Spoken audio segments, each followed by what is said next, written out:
Donald Trump is demanding NBC fire Seth Meyers, and the sheer absurdity of this meltdown sends a crystal clear message. We are watching a political figure of a global platform crumble under the weight of late-night jokes. No intros, no warm-up, no easing into it. We start with the raw truth, and a former president is publicly raging at a comedian because he cannot handle satire. The insecurity exposed, the ego cracking open in real time. This is a political powerhouse terrified of a monologue. Let's be brutally honest. If your power collapses because a comedian said something you don't like, you never had power. You had theatrics, volume, and hype. But power that cannot absorb criticism isn't power, it's a panic wearing a suit. Trump's demand isn't political argument, it's emotional damage, control masquerading as strength. This situation isn't isolated, it's part of a long lineage. Trump criticized Trump and he tries to destroy you publicly. Comedians, reporters, political opponents, judges, former staff, celebrities, networks, even private citizens. It doesn't matter who it is. If they criticize him, he immediately tries to delegitimize, humiliate, or punish them. This isn't a strategy, it's a reflex. A reflex rooted in insecurity, not confidence. Seth Meyers is uniquely annoying to Trump. For one reason, he doesn't just deliver jokes, he delivers analysis disguised as humor. Meyers breaks down political nonsense point by point.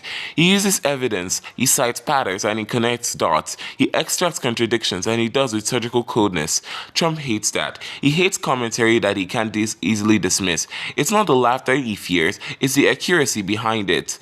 Instead of ignoring Meyers, Trump went full-scale attack mode, trying to get him fired, trying to discredit his show, trying to intimidate NBC, and trying to assert dominance over entertainment media. This wasn't a rebuttal, it was a tantrum wearing political clothes. And here's the key, demanding someone's job because of a monologue isn't strength, it's desperation. NBC now sits on a nuclear dilemma. They either A, cave to political pressure, signaling that comedians must now pass government approval, or B, resist like an actual media institution that prove they still have a spine. If they fold, they're not just firing a comedian, they're firing the concept of satire, they're firing dissent, they're firing freedom to criticize power, and this choice will be remembered. Politicians can handle journalists, they can handle pundits, they can handle reporters. But comedians are their kryptonite. You can't debate a joke, you can't debate a punchline, you can't spin a punchline, you can't rewrite satire with talking points. Satire bypasses all these defenses and hits the troop in seconds. That's why powerful figures are always trying to silence it. Every time a politician demands consequences for criticism, they're using the same authoritarian playbook. Claim the criticism is illegitimate, attack the critic, pressure institutions to punish the critic, signal to others that are criticizing that carries the risk, then expand the boundaries of acceptable speech until only praise remains. The Seth Meyers situation is page 1 of the manual. Think about how wild this is. A former president with global influence and political power and resources and millions of supporters trying to micromanage a comedian's employment on a network because he didn't like the monologue. That level of obsession isn't normal, it's not healthy, and it's not strong leadership. It's fixation. It's thick skin of a megaphone. This isn't the first time comedy clashed with political pressure. After Jimmy Kimmel conflicts, the door cracked open. That situation showed politicians could pressure networks. Now, Trump is trying to kick that door completely off its hinges. If comedians can be punished by political demands, then criticism becomes regulated. Media becomes regulated. Entertainment becomes regulated. This isn't a joke, it's a warning sign. If the public shrugs this off, you are sending a message. If silence works, intimidation works, punishing critics works. And one of those tactics works, they don't stop, they expand. Today it's Seth Meyers, tomorrow it's every comedian, next week it's journalists, soon it's YouTube creators, and then it's anyone with an opinion. Silencing one critic always leads to silencing more. Meyers is not flashy, he's not chaotic, he's calm, precise, composed, and devastatingly analytical. He doesn't scream, he doesn't rage, he dissects. He breaks down political nonsense like he's doing an autopsy. That terrifies politicians because you can't outrun analysis, you can't overtalk it, and you can't overpower it. So the solution becomes remove the analyst. Every democracy has a pressure valve, a comedy that is valve. It releases tension by exposing absurdity. When a politician tries to cut off the valve, Pressure doesn't disappear, it explodes elsewhere. Comedy isn't optional, it's essential. Trying to politically discipline comedy is like trying to outlaw breathing because you didn't like the smell in the room. It's ridiculous, it's pathetic, and it's dangerous. History is filled with powerful figures who despised mockery.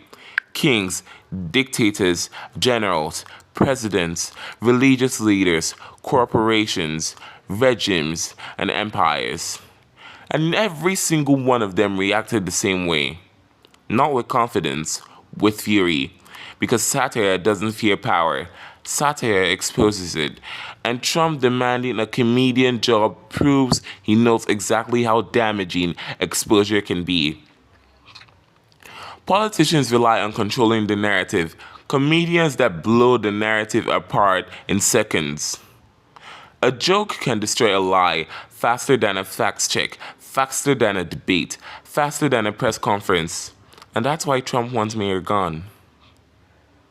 Not because the jokes are mean, because they're effective, because they land, because they highlight contradictions, because they cut through the face of the facade.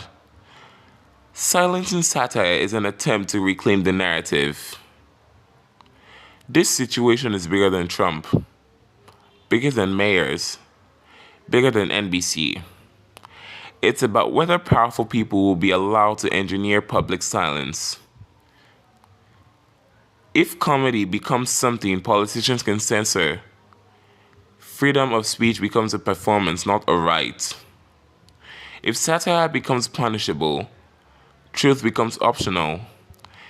If critics become fireable, political power becomes untouchable. This is the front line. This is the moment. And this is the test.